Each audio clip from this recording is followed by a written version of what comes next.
നമ്മളിപ്പോൾ ജർമ്മനിയിലോട്ട് വന്നാൽ നമ്മുടെ കുട്ടികളെ പഠിപ്പിക്കാൻ വേണ്ടി അവിടെ ഇംഗ്ലീഷ് മീഡിയം സ്കൂളൊക്കെ ഉണ്ടോ? ഇതൊക്കെയാണ് ഞങ്ങൾക്കിവിടെ കഴിക്കാൻ കിട്ടുന്ന ഫുഡ്. കുട്ടികളുമായിട്ട് ജർമ്മനിയിൽ വന്നാൽ നല്ല രീതിയിൽ ജീവിക്കാൻ പറ്റിയൊരു രാജ്യമാണോ ജർമ്മനി?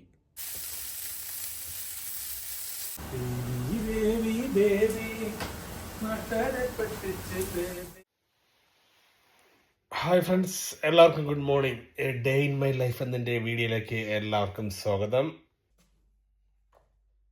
സത്യം പറഞ്ഞാൽ ഇപ്പോൾ നല്ല തിരക്ക് കാരണമാണ് വീഡിയോസ് ഒന്നും ഇടാൻ പറ്റാത്തത് കേട്ടോ. മാളും കുഞ്ഞും നാട്ടിൽ പോയത് കൊണ്ട് ഞാൻ നേരെ ജർമ്മൻ ലാംഗ്വേജ് പഠിക്കാൻ ചെന്ന് ചേർന്നിട്ടുണ്ട്. അപ്പോൾ ഇനിയിപ്പോൾ ബ്രേക്ക്ഫാസ്റ്റ് കഴിക്കാം. ഇതാണ് എൻ്റെ ബ്രേക്ക്ഫാസ്റ്റ് ഈ അടുത്ത ദിവസങ്ങളിൽ. 1-2 സ്ക്രാമ്പിൾഡ് എഗ്സ്, അല്ലെങ്കിൽ ഒരു അവക്കാഡോ, ഒരു ബ്രൗൺ ബ്രെഡ്, പിന്നെ ഒരു പഴം അല്ലെങ്കിൽ ഒരു ആപ്പിൾ, പിന്നെ പാലും പഞ്ചസാരയൊന്നും ഇല്ലാത്തൊരു ബ്ലാക്ക് കോഫി. ഇതൊക്കെയാണ് എൻ്റെ ഇപ്പോഴത്തെ ബ്രേക്ക്ഫാസ്റ്റ്. സാധാരണ എൻ്റെ ഏറ്റവും ഇഷ്ടപ്പെട്ട ബ്രേക്ക്ഫാസ്റ്റ് ഇഡ്ഡലിയും സാമ്പാറുമാണ്. പിന്നെ ദോശ, ചമ്മന്തി, അപ്പം, മുട്ടക്കറി, ഇതൊക്കെയാണ് എൻ്റെ എല്ലാ പ്രാവശ്യവും എൻ്റെ ഫേവറേറ്റ് ബ്രേക്ക്ഫാസ്റ്റ്. ഇപ്പോൾ ഞാൻ പിന്നെ ചെറിയൊരു ഡയറ്റ് ഒന്ന് ട്രൈ ചെയ്യാമെന്ന് കരുതി. അപ്പോൾ ഇതൊക്കെയാണ് നമ്മുടെ ബ്രേക്ക്ഫാസ്റ്റ്. ഞാൻ നേരത്തെ പറഞ്ഞ പോലെ ജർമ്മൻ ലാംഗ്വേജ് പഠിക്കാൻ ജോയിൻ ചെയ്തതിന് ശേഷം സത്യം പറഞ്ഞാൽ ഇപ്പോൾ ഒന്നിനും ടൈമില്ല. രാവിലെ എഴുതിക്കുന്നു, കുക്ക് ചെയ്യുന്നു. കുക്കിന്ന് വെച്ചാൽ ഉച്ചക്കത്തൊക്കെയുള്ള ഫുഡ് മാത്രമേ കുക്ക് ചെയ്യാറുള്ളൂ.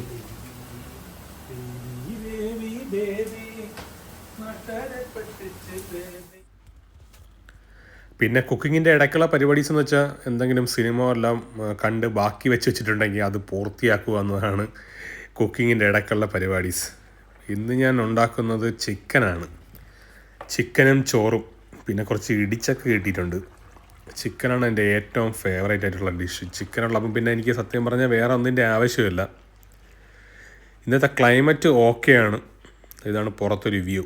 ഇത് പുറത്തിരിക്കുന്ന നീല ബോക്സ് കണ്ടില്ലേ, അത് പേപ്പർ വേസ്റ്റ് ഇടുന്ന ബോക്സാണ്. ഇതുപോലെ ഓരോ വേസ്റ്റിനും ഓരോ പെട്ടിയുണ്ട്. നമുക്ക് ഇവിടുത്തെ സ്റ്റേറ്റിൻ്റെ കയ്യിൽ നിന്നൊരു ഒരു കലണ്ടർ പോലത്തെ സംഭവം കിട്ടിയിട്ടുണ്ട്. കലണ്ടർ എന്ന് വേണമെങ്കിൽ പറയാം. അപ്പോൾ ആ കലണ്ടറിൽ ഓരോ ഡേറ്റ്സ് ഇതുപോലത്തെ, ഈ വണ്ടിയല്ല ഇതുപോലത്തെ വണ്ടികളിൽ വന്നിട്ട് വേസ്റ്റ് എടുത്തുകൊണ്ട് പോകും. പിന്നെ എല്ലാ ദിവസവും മാളിനെയും കൊച്ചിനെ ഇതുപോലെ വിളിക്കുന്നൊരു, അത് ഒരു ദിവസം ഒരുപാട് തവണ വിളിക്കാറുണ്ട്. ഇതിന് എന്നെ ചെറുതായിട്ട് ഓർമ്മയ്ക്കുണ്ട്, മറന്നിട്ടില്ല. ഇത് ഇടിച്ചക്ക. നിങ്ങൾ കരുതും ഇടിച്ചക്ക എവിടെ നിന്ന് കിട്ടിയെന്ന്. ഇടിച്ചക്ക ഇവിടെ ഒരു ഇന്ത്യൻ സ്റ്റോറുണ്ട്. അപ്പോൾ ആ ഇന്ത്യൻ സ്റ്റോറിൽ റെഡിമെയ്ഡായിട്ട് വെച്ചിട്ടുള്ള ഇടിച്ചക്ക ഉണ്ട്. അത് വന്ന് ജസ്റ്റ് ഒന്ന് ചൂടാക്കി എടുത്താൽ മതി, നല്ല ടേസ്റ്റാണ്. എനിക്ക് ഫുഡ് വേണമെങ്കിൽ എൻ്റെ ജോലി സ്ഥലത്ത് നിന്ന് കിട്ടും. ഉച്ചക്കത്തെ ഫുഡും കിട്ടും, ഡിന്നറും കിട്ടും. പക്ഷേ ഞാൻ ഉച്ചക്കത്തെ ഫുഡ് ഞാൻ ഇവിടെ നിന്ന് കൊണ്ടുപോകും. പിന്നെ ഇതിൻ്റെ ഇടയ്ക്ക് ഗ്യാപ്പിൽ കുറച്ച് ജർമ്മൻ ലാംഗ്വേജ് പഠിക്കണം. പിന്നെ ജർമ്മൻ ലാംഗ്വേജ് ഹോംവർക്ക് അത് ചെയ്യണം. പിന്നെ നിങ്ങൾക്ക് ഈ ഒരു സംഭവം കാണിച്ചു തരാം. ഇത് ഇപ്പോഴത്തെ ഒരു ട്രെൻഡാണെന്ന് അറിയാം, പക്ഷേ ഇത് ട്രെൻഡ് ആവുന്നതിന് മുമ്പേ എനിക്കിതിനോടൊരു വീക്ക്നെസ് ആണ്. എനിക്കിഷ്ടമാണ് ഇങ്ങനത്തെ ടോയ്സ് കളക്ട് ചെയ്യുന്നത്. എനിക്ക് ചെറുപ്പത്തിൽ അങ്ങനെ അധികം ടോയ്സ് ഒന്നും കിട്ടിയിട്ടില്ല. അതുകൊണ്ടാണോയെന്ന് എനിക്കറിയില്ല, എൻ്റെ ഹെഡിൽ ഇങ്ങനെ സ്റ്റക്കായി കിടപ്പുണ്ട്. എനിക്കിങ്ങനത്തെ ടോയ്സ് കാറുകൾ ഭയങ്കര ഇഷ്ടമാണ്. അത് ഒരേ ടൈപ്പിലുള്ളതല്ല, എല്ലാം വെറൈറ്റി ആയിട്ടുള്ള ടോയ്സാണ് എനിക്ക് ഭയങ്കര ഇഷ്ടമാണ്. അപ്പോൾ എനിക്ക് കുറച്ചധികം കളക്ഷൻസ് ഉണ്ട്. അപ്പോൾ ഇനിയും ഒരുപാട് കളക്ഷൻസ് മേടിച്ച്, വെറൈറ്റി മേടിച്ച് കളക്ഷൻസ് കൂട്ടണം എന്നാണ് എൻ്റെ ഒരു ആഗ്രഹം. ഇനിയിപ്പോൾ യുദു വലുതായി വരുമ്പം യുദു ഇതിൽ കണ്ണ് വയ്ക്കുമോ എന്നെനിക്കൊരു പേടിയുണ്ട്. അപ്പോൾ ഇനിയിപ്പോൾ യുദു എത്താത്ത രീതിയിൽ വേണം ഇതൊക്കെ എനിക്ക് മുകളിലോട്ട് വയ്ക്കാൻ. അപ്പോൾ കുളിച്ച് റെഡിയായിട്ട് ഞാൻ ജർമ്മൻ ക്ലാസ്സിന് പൊയ്ക്കൊണ്ടിരിക്കുന്ന കാഴ്ചയാണ് നിങ്ങളിപ്പോൾ കാണുന്നത്. പോകുന്ന വഴിക്ക് വളരെ മനോഹരമായിട്ടുള്ള ഈ ഒരു പാർക്കുണ്ട്. ഇവിടെ ഇടയ്ക്ക് ഞാനും ആളും വന്നിരിക്കാറുണ്ട്. ഇതിൻ്റെ അടുത്തൊരു പള്ളിയൊക്കെ ഉണ്ട് കേട്ടോ.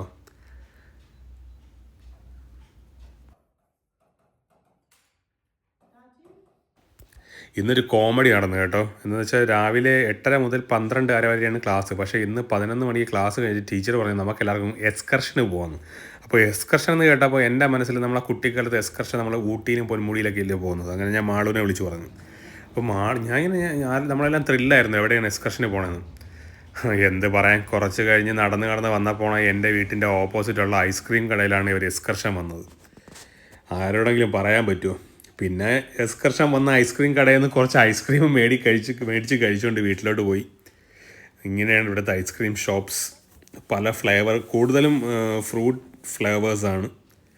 എന്തായാലും ഞാനൊരു വാനിലയും ഒരു മാംഗോയും പിന്നെ ഞാൻ ഇതുവരെ കഴിച്ചിട്ടില്ലാത്ത ഒരു ബ്ലൂബെറിയും മേടിച്ചു. പക്ഷേ എനിക്കിതിൽ ഏറ്റവും ഇഷ്ടപ്പെട്ടത് ഈ ബ്ലൂബെറിയുടെ ഐസ്ക്രീമായിരുന്നു.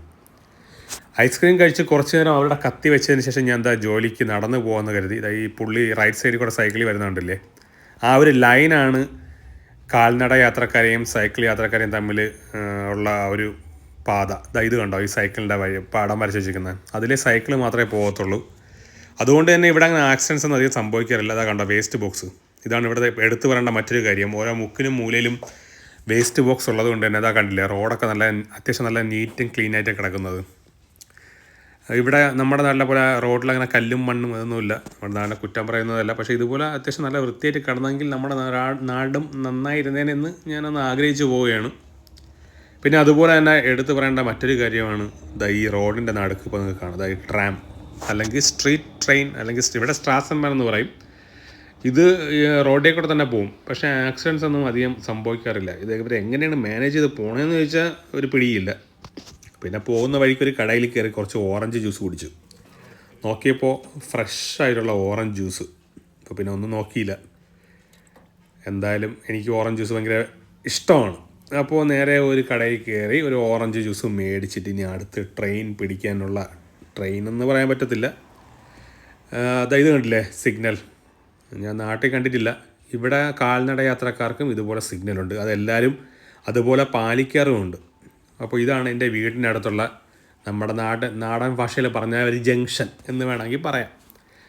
അപ്പോൾ ഇവിടെ നിന്ന് ഈ ക്രെഫേൽഡ് എന്ന് പറയുന്ന സിറ്റിയിൽ എവിടെ പോകാനുമുള്ള ബസ്സും സ്ട്രാസൻബാൻ അഥവാ സ്ട്രീറ്റ് ട്രെയിൻ, പിന്നെ ഊബാൻ അല്ലെങ്കിൽ അണ്ടർഗ്രൗണ്ട് ട്രെയിൻ എന്ന് വേണമെങ്കിൽ പറയാം, അതെല്ലാം ഇവിടെ നിന്ന് കിട്ടും. ഇവിടെ ഇപ്പോൾ കാണിച്ച ബോർഡിൽ വരാൻ പോകുന്ന ഏതാണോ വണ്ടി വരാൻ പോകുന്ന വണ്ടിയുടെ പേരും മീൻസ് ഏത് സ്ഥലത്തോട്ടാണ് പോവേണ്ടത് സമയമെല്ലാം കാണിക്കും. ഇതാണ് എൻ്റെ ഊബാൻ അല്ലെങ്കിൽ അണ്ടർഗ്രൗണ്ട് ട്രെയിൻ. അപ്പോൾ ഇതിലാണ് ഞാൻ ഡുസൽഡോഫ് എന്ന് പറയുന്ന സിറ്റിയിലോട്ട് പോകുന്നത്. സാധാരണ ഒരു സിറ്റിയിൽ നിന്ന് മറ്റൊരു സിറ്റിയിലേക്ക് കണക്ട് ചെയ്യാൻ ട്രെയിനും കാണും, ഇതുപോലുള്ള ഊബാൻ അല്ലെങ്കിൽ അണ്ടർഗ്രൗണ്ട് ട്രെയിൻസും കാണും.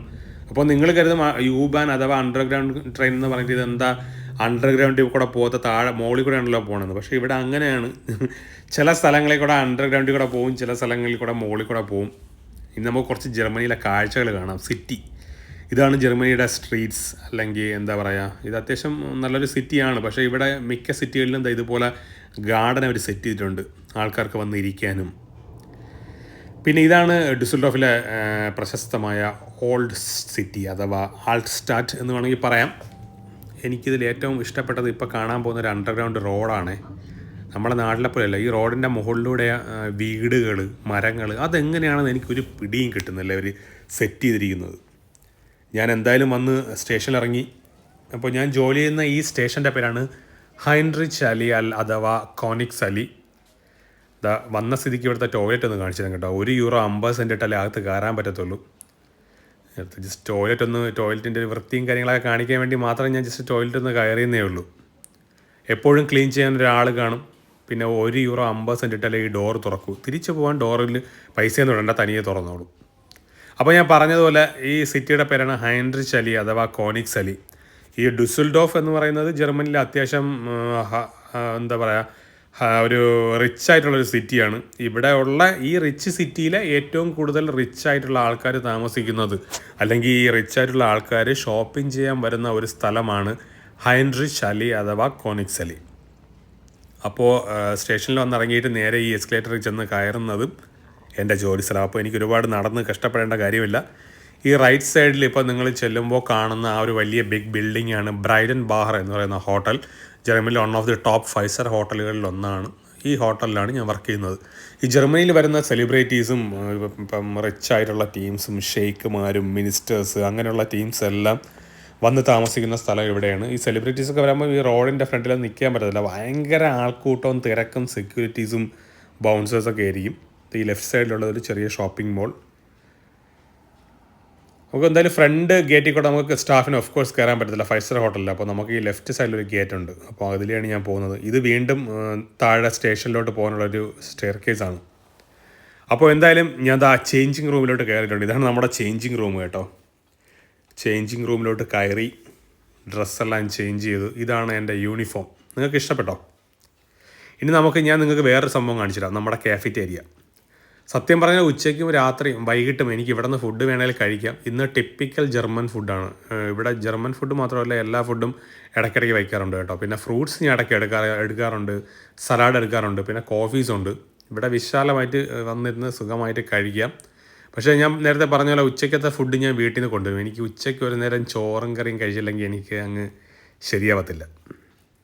സോ ഫ്രണ്ട്സ്, നിങ്ങളിപ്പോൾ ഞാൻ വർക്ക് ചെയ്യുന്ന ആ ഒരു ജോലി സ്ഥലം കണ്ടു, എൻ്റെ ചേഞ്ചിങ് റൂം കണ്ടു, ഞങ്ങളുടെ കാഫറ്റേരിയ കണ്ടു. അപ്പോൾ എനിക്കിപ്പോൾ കുറച്ച് ഫ്രീ ടൈം കിട്ടി.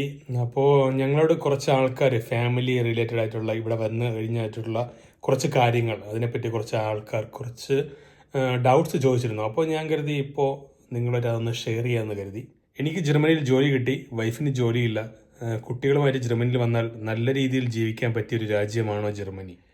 ഇതിനുള്ള മറുപടി എന്തെന്ന് വെച്ചാൽ, ഇപ്പോൾ നമുക്ക് ഒരു ജോബിനെ നമുക്ക് പല കാറ്റഗറി ആയിട്ട് ഡിവൈഡ് ചെയ്യാം. ഇപ്പോൾ ഫോർ എക്സാമ്പിൾ അപ്പർ ക്ലാസ് അല്ലെങ്കിൽ ഹൈ പ്രൊഫൈൽ ജോബ് അല്ലെങ്കിൽ ബിസിനസ്, അത് ഒരു കാറ്റഗറി. അല്ലെങ്കിൽ മിഡിൽ ക്ലാസ്, മിഡിൽ പ്രൊഫൈൽ, പിന്നെ ലോ പ്രൊഫൈൽ എന്ന് വേണമെങ്കിൽ നമുക്ക് മൂന്നായിട്ട് ഫോർ എക്സാമ്പിൾ അങ്ങനെ ഡിവൈഡ് ചെയ്യാം. അപ്പോൾ ഈ ഹൈ പ്രൊഫൈൽ വരുന്നത് ഇപ്പോൾ for example doctors, engineers, advocate, അല്ലെങ്കിൽ സ്വന്തമായിട്ട് നല്ല ബിസിനസ് ചെയ്യുന്ന ആൾക്കാർ. അപ്പോൾ അവർക്കൊക്കെ അത്യാവശ്യം ഭയങ്കര സാലറി ആയിരിക്കും.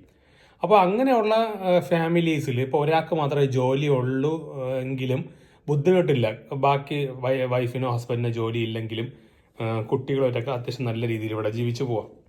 ഇനി ഒരു മിഡിൽ ക്ലാസ് അല്ലെങ്കിൽ മിഡിൽ പ്രൊഫൈൽ ജോബ്, അതായത് സാധാരണ ഇപ്പോൾ ഫോർ എക്സാമ്പിൾ നേഴ്സ് അല്ലെങ്കിൽ എന്തെങ്കിലും കമ്പനികളിൽ വർക്ക് ചെയ്യുന്ന ആൾക്കാർ, അല്ലെങ്കിൽ ടീച്ചേഴ്സ്, അല്ലെങ്കിൽ അങ്ങനെ ഉള്ള ഒരു മിഡിൽ ക്ലാസ് റേഞ്ചിലുള്ള ആൾക്കാർക്ക് ഫാമിലി ആയിട്ട് വന്നാൽ 2 പേർക്കും ജോബ് ഉണ്ടെങ്കിൽ ഇവിടെ അത്യാവശ്യം നല്ല രീതിയിൽ ജീവിച്ചു പോകാം, അത്യാവശ്യം കാശും സേവ് ചെയ്യാം. പക്ഷെ ഒരാൾക്ക് മാത്രമേ ജോലിയുള്ളൂ, ഹസ്ബൻഡിന് അല്ലെങ്കിൽ വൈഫിന് ജോലിയില്ല, കുട്ടികളുണ്ട്, അങ്ങനത്തെ ഒരു സിറ്റുവേഷൻ ഉള്ള ആൾക്കാരാണെങ്കിൽ ജർമ്മനിയിൽ ജീവിച്ചു പോകാൻ ബുദ്ധിമുട്ടാണ്. പിന്നെ ഈ അതേ അവസ്ഥ തന്നെയാണ് ഈ ലോ പ്രൊഫൈലിലോട്ട് വന്നാലും. 2 പേർക്കും ജോലി ഉണ്ടെങ്കിൽ അത്യാവശ്യം നല്ല രീതിയിലൊക്കെ ജീവിച്ചു പോവാം.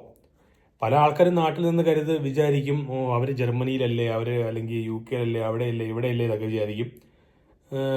ഇവിടെ സാലറി കിട്ടില്ല, മോശമാണെന്ന് ഞാൻ പറയുന്നില്ല. ഇവിടുത്തെ ലൈഫ് സ്റ്റൈൽ നല്ലതാണ്, ഹെൽത്ത് സിസ്റ്റം നല്ലതാണ്. ഇവിടെ നമ്മൾ ഭയങ്കര ഹാപ്പിയാണ്. അത് എനിക്കും മാളുവിനും ജോലി ഉള്ളതുകൊണ്ട് നമ്മൾ ഹാപ്പിയാണ്.